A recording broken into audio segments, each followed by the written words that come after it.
and the other hand, the farmers, Your that the point is farmers taken. to that Now under we call the practice. next It is speaker. one minute. It is shame that the government had witnessed the son of a minister firing bullets on the innocent farm. So the government is destroying the I'll call fundamental the next structure speaker. and economic Mr. security P.P. of the country. Chaudhary. Hence, I strongly oppose the budget. Thank you. Mr. P.P. Chaudhary.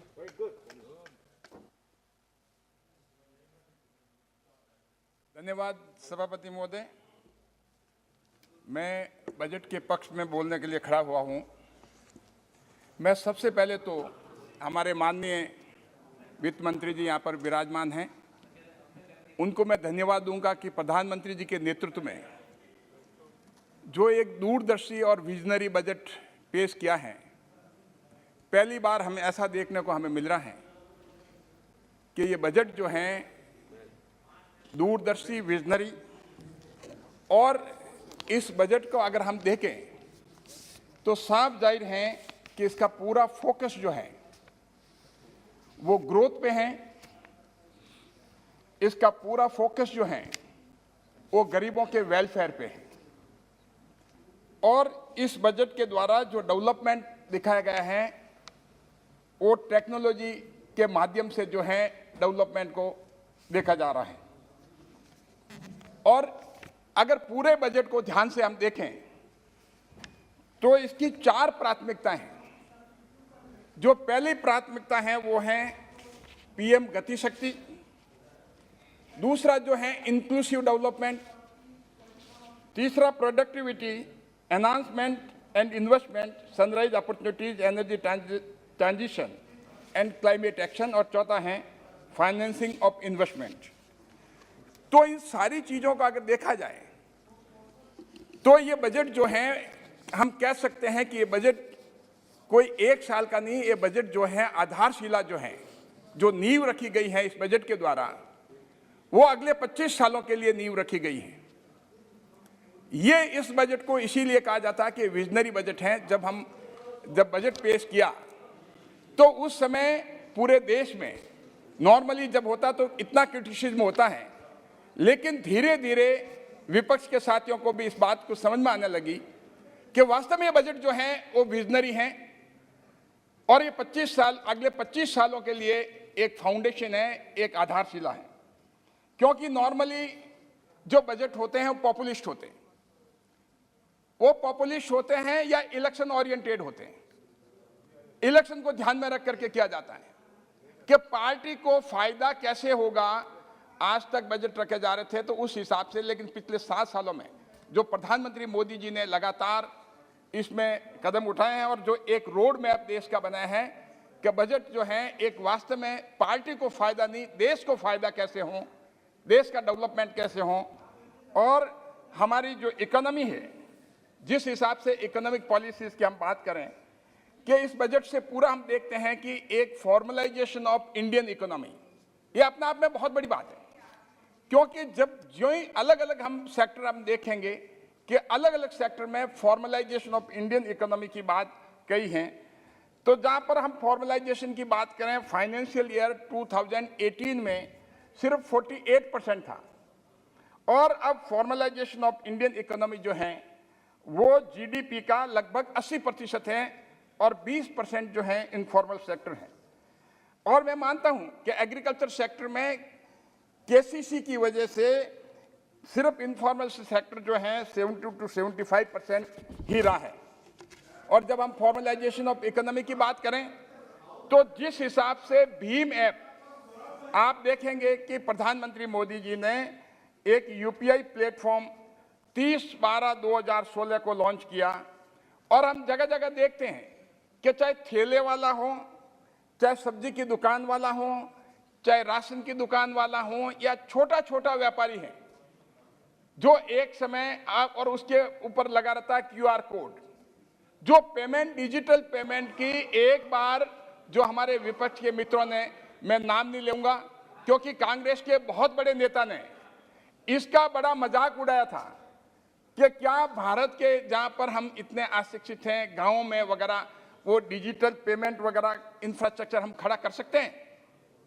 और मोदी जी ने जब इस तरह का उनका vision, उनकी सोच 2016 में कि डिजिटल इकोनॉमी जब तक डेवलप नहीं होगी देश में तब तक कुछ नहीं हो सकता।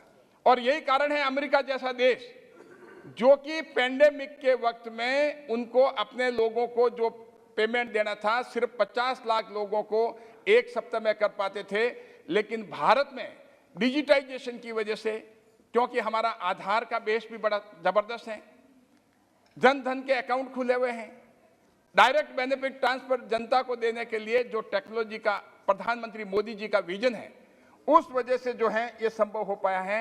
आज चाहे हम कहीं भी देखें तो डिजिटाइजेशन का उपयोग जो है खास करके गांव में बहुत जबरदस्त हुआ है। इससे इस सेक्टर में भी एम्प्लॉयमेंट जनरेट हुआ है। हम आप देखते हैं कि क्योंकि एम्प्लॉयमेंट की जब ये बात करते हैं, कई बार देखते हैं कि एम्प्लॉयमेंट सिर्फ एम्प्लॉयमेंट ऑर्गेनाइज सेक्टर का ही नहीं है, एम्प्लॉयमेंट अनऑर्गेनाइज सेक्टर में भी है। तो ये सारी एक्टिविटीज खास करके डिजिटाइजेशन से है, इससे अनऑर्गेनाइज सेक्टर में एम्प्लॉयमेंट जनरेट हुआ है। जब हम फॉर्मलाइजेशन ऑफ इंडियन इकोनॉमी की बात करें तो इंटरनेट कनेक्टिविटी जो है वो अपने आप में एक बहुत महत्वपूर्ण, उसका भी बहुत महत्वपूर्ण स्थान है। 2014 में प्रधानमंत्री मोदी जी ने जो रूरल कनेक्टिविटी के लिए जिस हिसाब से स्पीड से, मैं मानता हूं कि उस समय इन्होंने जो इनका ब्रेन चाइल्ड है, जो आइडिया कंसीव हुआ है कि क्योंकि रूरल कनेक्टिविटी होनी चाहिए, 2009 में हुआ, लेकिन उस समय यह प्लान किया गया कि 3 साल के अंदर अंदर रूरल कनेक्टिविटी हो जानी चाहिए, लेकिन 2012 तक 2,60,000 ग्राम पंचायतों में से 2013 तक सिर्फ और सिर्फ 59, सिर्फ 59 ग्राम पंचायतों को कनेक्ट किया गया ब्रॉडबैंड सर्विसेज से। लेकिन क्योंकि वो लोग 2G स्कैम वगैरह में, दुनिया भर के स्कैम वगैरह में रहे, उनका विजन ये नहीं था कि देश में डेवलपमेंट आगे बढ़े। तो प्रधानमंत्री मोदी जी के विजन और उनकी स्पीड, सरकार की स्पीड से ऑप्टिकल फाइबर जो केबल जो है करीब 2,60,000 ग्राम पंचायतों में और 7,50,000 विलेजेज में जो ले डाउन करनी है, उसमें से 2014 से 2021 के बीच में का सिर्फ 59 थी 2014 के पहले, लेकिन अब जो है 1,60,000 ग्राम पंचायतों में ऑप्टिकल फाइबर पहुंच चुका है और 2,80,000 गांवों में पहुंच चुका है। अब हम जो 5G स्पेक्ट्रम के ऑक्शन की बात करें, ये बहुत बड़ी बात है देश के लिए आने वाले टाइम में, क्योंकि जब तक डिजिटल इकोनॉमी और हमारा जो इकोनॉमी है वो उसका फॉर्मलाइजेशन नहीं होगा, तब तक जो देश बहुत आगे नहीं बढ़ पाएगा। तो ये सोच प्रधानमंत्री मोदी जी की है कि हर गांव में वाईफाई हॉटस्पॉट हो, PM वानी हो, जिससे कि कनेक्टिविटी, इंटरनेट कनेक्टिविटी फास्ट हो, और उसका सबसे बड़ा फायदा है वो रूरल में मिलेगा। क्योंकि अभी मेरे कांग्रेस के मित्र ये बता रहे थे, उन्होंने अपनी स्पीच में कहा कि 2 भारत है, क्योंकि आज 2 भारत नहीं है, 2 भारत लंबे समय तक आपने खड़े कर रखे हैं और उसको ब्रिज करने का काम किया और उसमें सेतु बनाने का काम किया। तो मैं मानता हूं कि उसका डिजिटल इकोनॉमी का, डिजिटाइजेशन का बहुत बड़ा रोल है। आज हम फॉर्मल जो यूनिवर्सलाइजेशन ऑफ एजुकेशन की जब हम बात करें, क्योंकि हमारे ग्रामीण इलाके में एजुकेशन जो है क्वालिटी एजुकेशन नहीं था और उस क्वालिटी एजुकेशन की वजह से इसलिए करीब 2 से 3, सर मेरे 10 मिनट है, 5 मिनट हुए हैं और 5 मिनट और बाकी हैं, मैंने उस हिसाब से, और मुझे ये कहा गया कि आपको 15 मिनट मिलेंगे और मेरे दूसरे साथी हैं उन्होंने, हमने कह दिया, इसलिए मुझे 5 मिनट और बोलने दीजिए। तो सर पीपी चौधरी जी, आप वकील हैं, आपको किसने क्या कहा ये मुझे पता नहीं सर, लेकिन आपका 9 मिनट लेकिन हो मेरे चुके हैं और 1 मिनट लेकिन सर मैं खत्म करता हूं सर, मैं खत्म करता हूं। मैं अगर ठीक बोलूं तब तक तो आप चलने देना, नहीं तो मुझे रोक लेना। तो 2 से 3 करोड़ जो जॉब है इससे जनरेट होगी।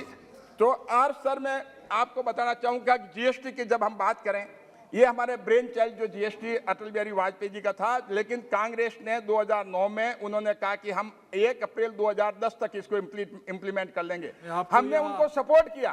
Just a moment. Honorable members, I have an announcement to make. If the House agrees, then the discussion on budget may be extended till 10 PM. Yes, sir.